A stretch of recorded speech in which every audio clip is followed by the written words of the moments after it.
11 more than the A8 at the time, Audi's flagship. And it's just crazy rare and amazing. George, any memories of this one? Actually, yes.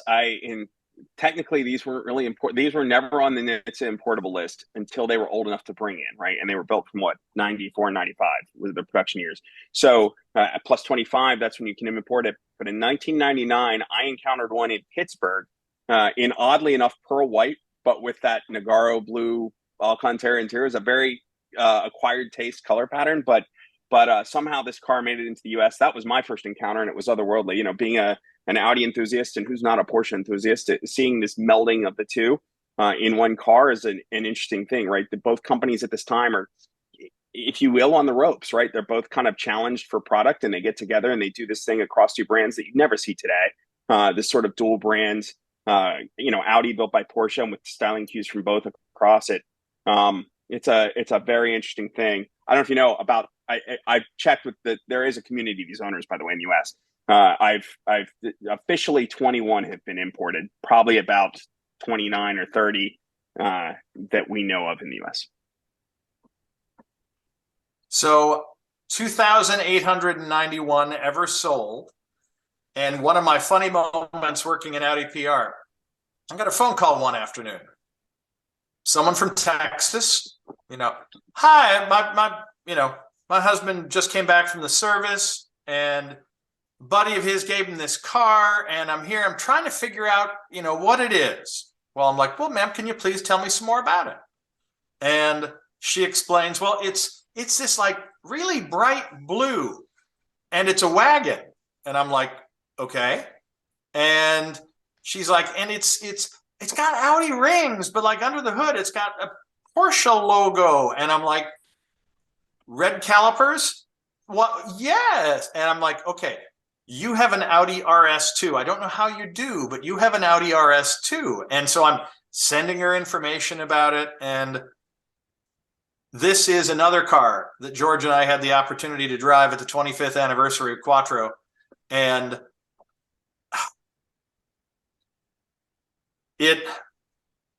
there are moments that you remember where everything comes together. This is one of them. So, Art, have you seen one of these at a Radwood? You're on mute. Sorry about that. We have, and I've had the pleasure of actually driving extensively on our mountain roads here, which I'm very familiar with. So it was very, very exciting.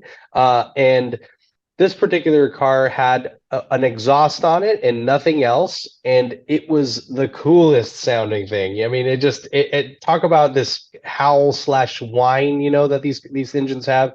The first thing, having owned and driven, quite a few Audis, the first thing I noticed was how well it handled relative to the other cars, right? Like the other cars, I know how to drive them. If you know how to drive Audis, you trail brake them, you know how to get them to hook up, when to get on the gas, all that stuff, right? This felt more like a normal, like very, very good handling front wheel drive car. Like it still felt front biased, but it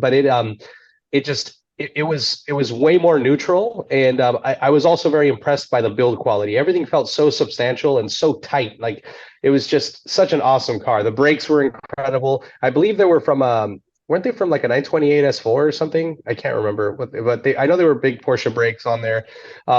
It was legitimately fast, even by modern standards. The thing is quick and it's laggy still. You don't get full boost maybe till about 3,600 RPM, but it was fun. I actually do enjoy that kind of that old school turbo vibe. And but yeah, it was an absolute awesome car to drive, and I was very privileged to have it for actually a week. And the owner, he's a collector friend of mine who he buys a lot of cool stuff, and he trusts me in my opinion. And he's like, here, can you please shake this down for me and tell me what it needs?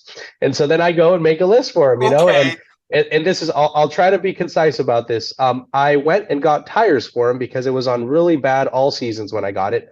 And if I looked, in the manual, they run 245s, right? It's like a 245/40 or 245/45. I can't remember, but I know it's a 245 cross section tire. And then I went and, I went on Tire Rack. I ordered the tires, did all that. And I'm like, they were installed. And then I'm like, man, wait a minute. I think that's an 8-inch rim. That's a little pinched. And I was looking at them and they kind of bulge a little bit. And I was like, oh no, there's something off here. So I jump on the forums and I found conversations about the original Dunlop that was designed for this car was a 225, but it actually ran much wider or something. Like, so it was actually, it had 245 on the sidewall, but it was technically a 225 cross-section tire. It's confusing. Long story short, I put the wrong tires on his car. But it's a very common thing. So you'll notice that a lot of cars have 245 size modern rubber on there, but it's actually but if you were to put like a modern like Pilot Super Sport on there or whatever, you want to get a 225 or maybe a 235. It's just a random little thing that I learned. The car still drove pretty well, but it was not the same steering feedback as you would anticipate from the car and all this other stuff, which, but otherwise, very cool car. Cool. So Dave, how does this one look from a value standpoint, given its rarity? We have them topping out at about 150K for the number 2 condition. I'm gonna call this one as one of the better buys if Grandma and Grandpa just died and left you the money from and you're looking for something to invest in. These are mega cool cars, and it's so funny because I had forgotten the Porsche connection on this. And a couple of days ago, when I was going over my notes here, I'm like, almost everybody knows when Mercedes and Porsche got together and what came out of that and how valuable those cars are. And nobody talks about the same connection in the RS2. And it's important to note because, like George was saying, both these manufacturers were not the manufacturer they are today. Porsche was, on the ropes is a good way to put it. And so the nice thing that came out of some of these collaborations was they worked to each other's strong point at the time. And I think that this is the living embodiment of two companies getting together and putting together, a strong partnership to do exactly that. And, and as George also said, it's probably not going to happen again. Although, tomorrow morning we'll wake up and we'll find out that, manufacturer X has, got in bed with manufacturer Y and they're going to do another project. But for right now, this is the sort of thing that we're not going to see again anytime soon. Well, we got a question. Go ahead, George. I was just going to say this car is a bit of a perfect storm for collectors too, right? Because you have Audi enthusiasts who seek it, you have Porsche enthusiasts who seek it. It's a great complement to, if you have an RS6, you really probably want an RS2 as well. If you have an old 911, whether it's 964, which would have had those Cup 1s, or whether it's a 993, which this also was of that era, right? And a lot of the shared colors, it's something that, like, man, if you can find one in the same color as your 911 or the same color as your RS6, it's just such a unique, interesting thing. A couple YouTubers, whether that's Doug Demereau, who's very prominent, Brian Scott Hoonigan, have each bought one of these cars and are amongst some of the few owners in the U.S. who have them. So it's kind of driven the prices up as well. They're definitely sought after by, whether it's the Radwood era or Audi and Porsche enthusiasts. There are a lot of people heading towards these cars, not a lot of cars to jump on. Agreed. So we've got one question about RS2 that I'm seeing here, and a big fan, but they're saying, look, RS2 Avant is one of the most popular Avants in the world, but how come the more rare RS2 sedan is not spoken much about? Team, do we know anything about the RS2 sedan? I do, yeah. So there was one built. And it was you got to be a Piëch to get it, right? I think it was built for Ursula Piëch, and it's currently in the Audi Tradition collection in Germany. It's not for sale. I've heard rumors over the years that there may have been a Coupe 2. Nobody really knows what happens to that one if it was built. Audi doesn't know where it is. But otherwise, these were what we would call a 0 series or a pre-production prototype. They were never actually sold. S2 sedans were built, also very rare, very small numbers.